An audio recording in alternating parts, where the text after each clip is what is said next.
Change can be difficult, but even more so, it's frightening.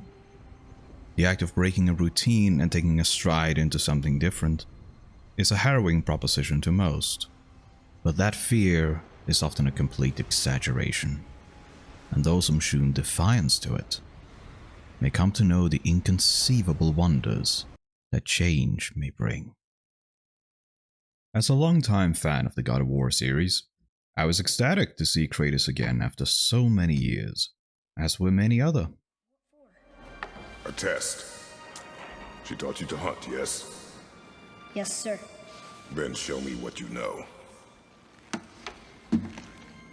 I am hungry. Feed us.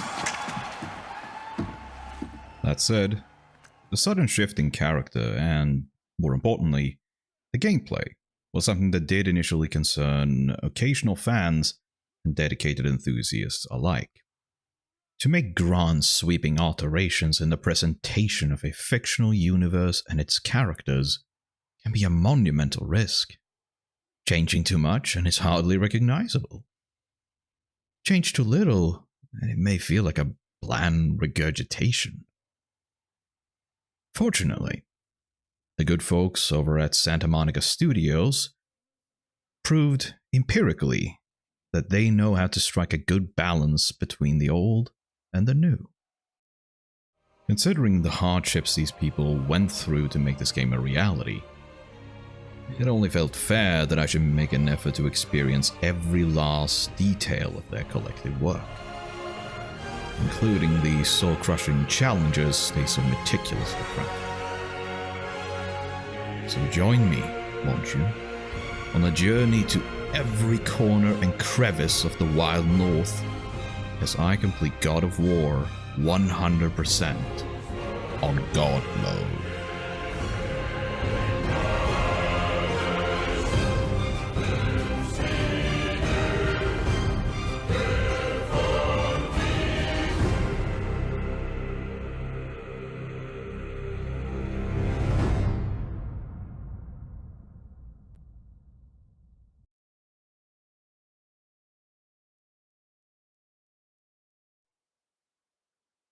Honestly, I wasn't even planning on playing the hardest setting, as in my experience those are generally best saved for subsequent playthroughs or New Game Plus.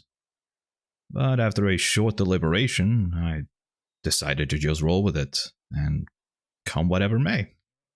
Couldn't possibly be that hard, could it?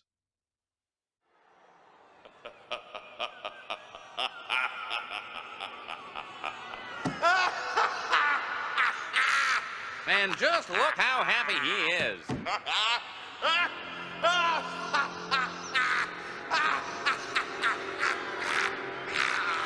The first couple of minutes are unsurprisingly without any sort of challenge, which is sensible as it would kind of ruin the moment if you suddenly had to tap circle to give your mom her last rites or rotate the analog stick to not drop your dead wife on the way to her pyre.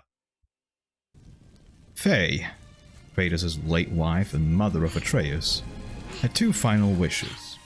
The first was to use the trees she had marked for her pyre, and the second was to have her ashes spread from the highest peak in all the realms.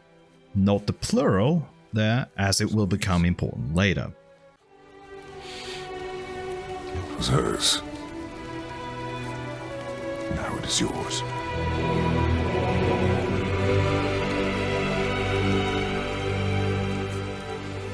She taught you to hunt. She knew. Show me. Now? Now. And we're off to test our boy, to see if he's ready for the journey ahead.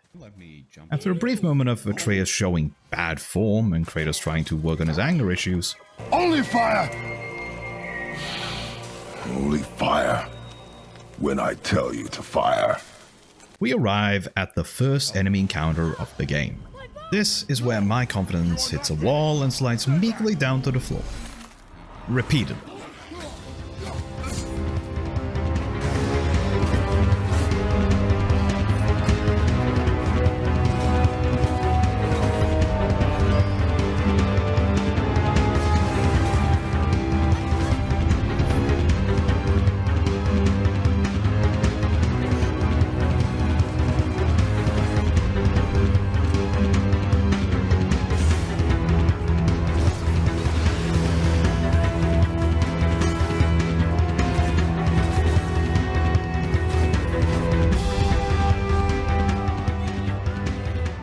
In spite of it being the first enemies of the game, God of War has no intention of pulling its punches.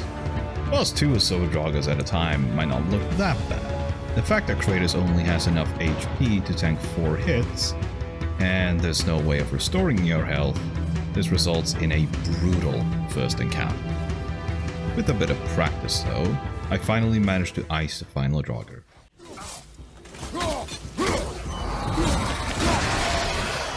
There we go. Whew, that was intense. And I can finally continue to explore the snowy woodlands in peace. Or I get viciously mauled by a pair of wolves.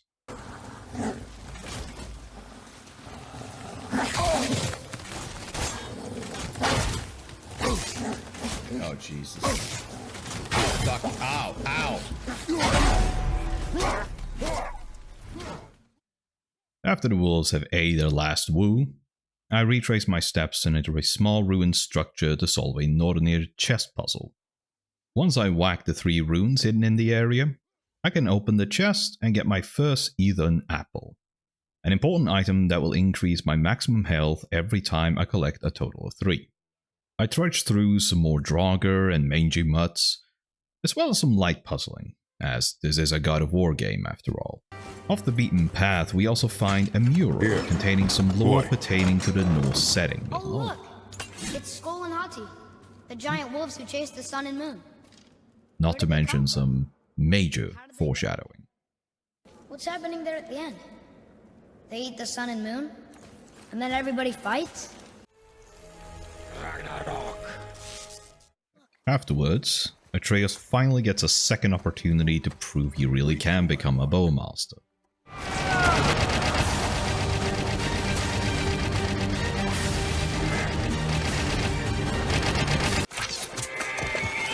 I got it! Good. And while the lad is successful, the act of finishing off the wounded deer proves to be an even greater challenge. No. Finish what you started.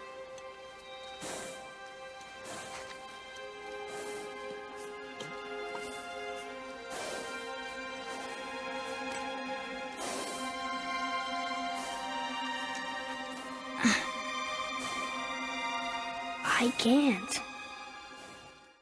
Kratos helps Atreus end the deer's suffering by guiding the boy's knife into its heart, bestowing a lesson in how we sometimes have to do things even if they are of great discomfort to us. I truly appreciate this moment where Kratos reaches his hand towards Atreus, but hesitates and pulls out the knife instead, showing yet again that Kratos is trying to change and be different from his cold-hearted ways of the past, but his own uncertainty gets the better of him this time. Be a shame if somebody were to... Surprise! Cockpit!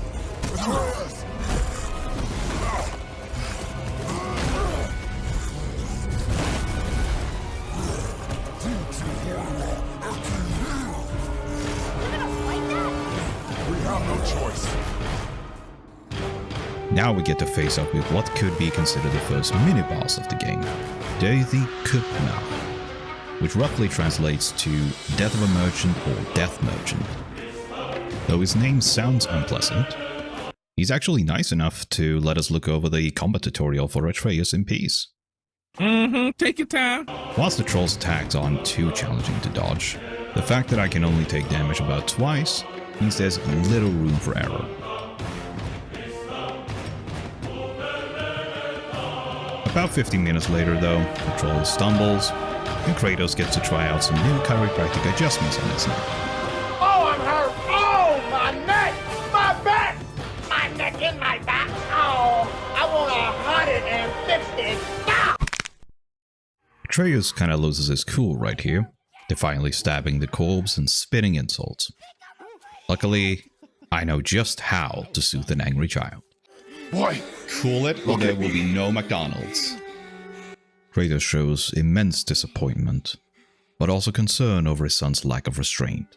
As such, he proclaims that Atreus is not ready for the journey to the peak, and that they are going home. After the arduous hunt, Father and son return to their home. Oddly enough, leaving behind the deer despite all the trouble they went through, which seemed like a waste of good venison. But I digress. As Kratos has yet another meaningful conversation with Atreus about his inability to control his temper, they're interrupted by the house shaking and what sounds like a large winged creature flying by. Starts to feel like heart-to-heart moments aren't too welcome in the north. Then, there's a knock on the door.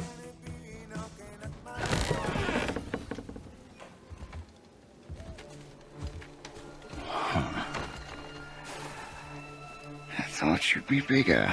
That's what she said. Shockingly enough, it appears to not be a vacuum salesman. Partially because he doesn't have a premium suck machine with him. And because he's ever so slightly stronger than your average vacuum peddler. Might.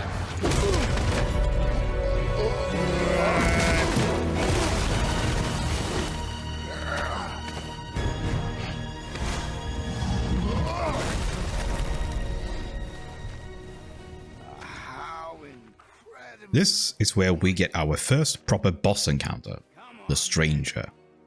Which roughly translates to you'll likely find out their name later. That is, unless we're talking about the Oddworld character. Actually, I really should get around to playing that game sometime. I've heard it's actually really quite good. While the Stranger's attacks aren't quite as hurtful as the Trolls, he is much faster and serves as something of a tutorial on the value of parrying and blocking.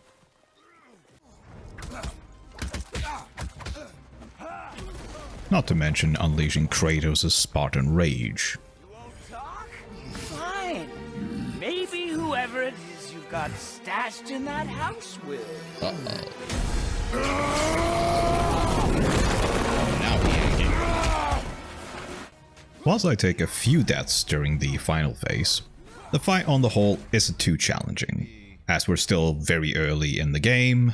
There's plenty of checkpoints throughout, and it's supposed to be more of a visual spectacle. Unfortunately, this guy also seems to have neck problems. So Kratos works his magic, and just look at how relaxed he is afterwards. There you go. While Kratos is none the wiser as to who this man is, aside from his claims to have been sent by Odin himself. People who know a bit of Norse mythology probably figured it out when he mentions his inability to feel anything. Regardless, this place doesn't seem safe anymore. Gather your things. We are leaving.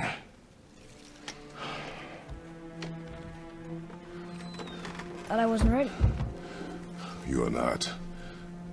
We have no choice now.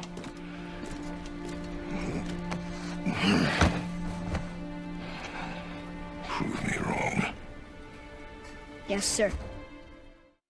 So without further ado, we leave our home and venture forward into the brave Norse world. Doesn't take long, however, for the first of many spanners to get lodged between the cogs, as the bridge gives way and we fall shield first into Doggertown. That wasn't so bad. Slow down. This is where we have to fight several Draugrs at once in two segments. The first features several common Draugr and a couple of Fireball Draugr, which are just the common Draugr but with a ranged attack and slightly lower defense. Whilst the first wave is fairly difficult, Oh boy. Ah, fuck. the second is way worse, as we now get introduced to the Draugr Brute, a much bulkier enemy type with loads more health and brutal attacks that deal a ton of damage.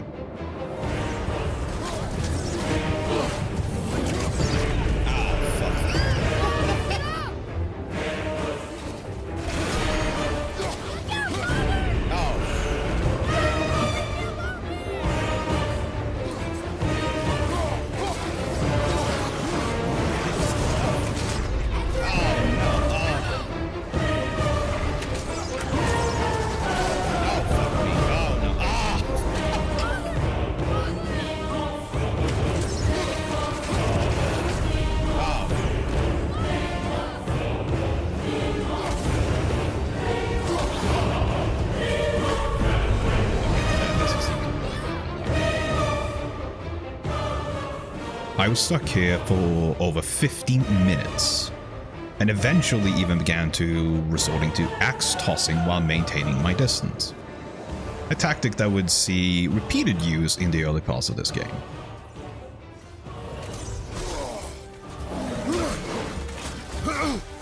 Alright, let's... There we go. But at least I can move on now, though. Surely it won't get any worse. Wishful thinking. Ladies and gentlemen, I give you the Revenant. An enemy that can be best described as a rotten onion, as they are composed of layers of horrible things. Firstly, they possess total immunity to Kratos' attacks, and the only way to make them vulnerable is to have Atreus fire an arrow at it. However, that only removes it for a short while, and it will reappear around 10 seconds later without much of an indication, which could be right as you're about to hit them with a runic attack. Secondly, they have a homing projectile attack that travels across the ground. As such, you have to dodge just before it hits, or keep your block up while facing it. Now, what's even worse is that the projectile can travel through walls and doodads, so even when you're out of their line of sight, you're not safe. Thirdly, all of their ranged attacks, including the one I just mentioned, builds a poison debuff on Kratos, which lowers his stats while he's afflicted, and it only takes 1 to 2 hits for the status effect to be fully applied. In addition to this, they also have a really annoying melee combo attack, where if you don't block the first strike, the second one is basically guaranteed to hit you. Oh god, this bitch is tricky. Once I've gotten slapped and poisoned a couple of times, I finally make it past this unpleasant thing. Though my victory is short-lived, as I find myself facing not just another Revenant, but 2 Draugr brutes as well. While it doesn't seem so bad since I have access to a full Spartan Rage bar by this point, I quickly realize that as soon as the Revenant dies, 2 Fireball Draugr will spawn in. Eventually, I resort to killing off the Revenant first, then kite the brutes back the way I came in an attempt to separate them from the 2 fiery tossers. Then it doesn't take long for the final Draugr to fall dead, and we can continue. And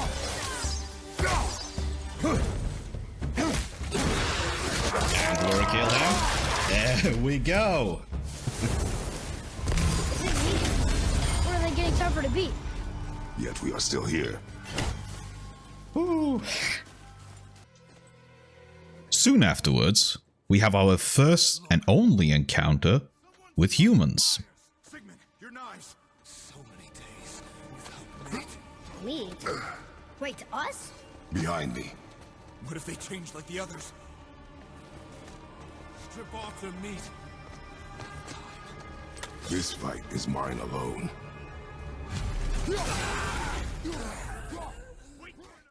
While the humans don't pose much of a challenge, it does lead to an emotional moment where Atreus is forced to take a human life for the first time. And he's understandably a bit rattled by it.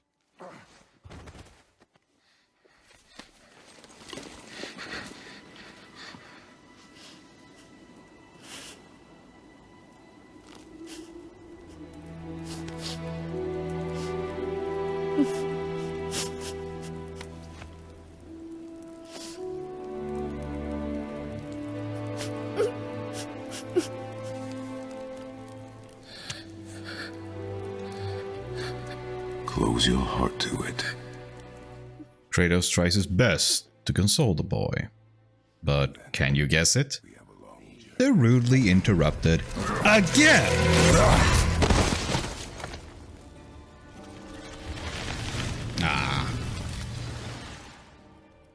Now we get to square off with a bunch of Hellwalkers. While we have occasionally met this enemy type before, this is the first time we encounter so many of them at once. And the problem we face here is that Hellwalkers are resistant to frost damage, and as such are immune to regular attacks with the Leviathan Axe, meaning we have to resort to using fisticuffs in order to defeat them.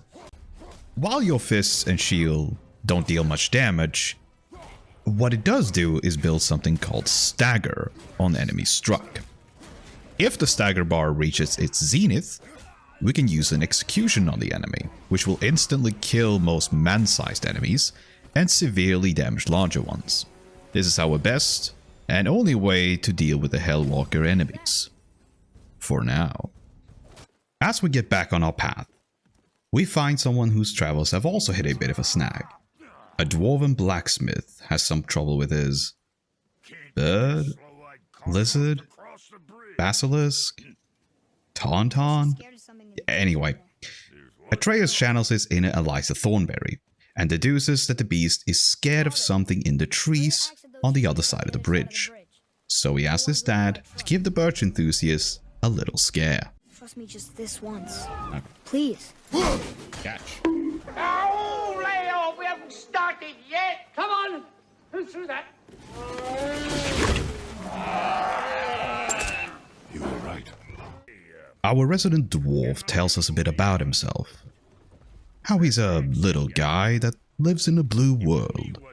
And all day and all night, everything he sees is just blue. Like him. Inside and outside. Alright. Rock tells us that it was he and his brother that forged the Leviathan axe. Kratos is skeptical, as one tends to be when a complete stranger makes such a bold statement.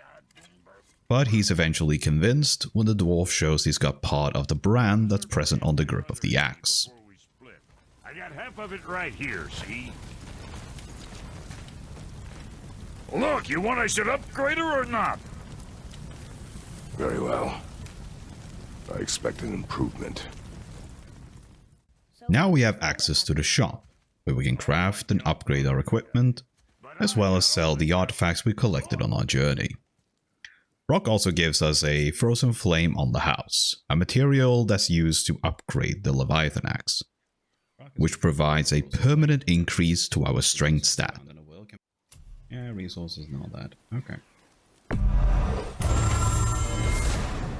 Alright. Now it cuts better.